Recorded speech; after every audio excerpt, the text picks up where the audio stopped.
नमस्कार आम हूँ अंठा युवगोष्ठी शहीद भगत सिंह यूथ क्लब सबू भाई माने आटा हूँ चांचेर 26 नंबर जातीय राजपथ ठारू अंठा को संजोग करथिबा रास्ता आपण मान देखि पारुथिबे रास्ता रे ई प्रकार भाव रे गाधने भी गाधे होछे किंतु आज को अनेक थर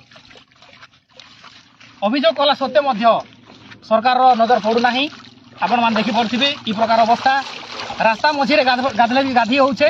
तो ई वीडियो वार्ता माध्यम रे आम शहीद भगत सिंह सबू युव भाई माने अनुरोध करुछु सरकार नजर रास्ता पर पड़ू आगामी दिन रे रास्ता के आरडी रास्ता रे सामिल करी जदि रास्ता के पिछु करा जाए तेबे आम समस्त अंठावासी तथा ये रास्ता रे जेते यातायात करुछु हजार हजार लोक आम उपकृत हेमु बोली आशा एवं प्रशासन के आम अनुरोध करुछु।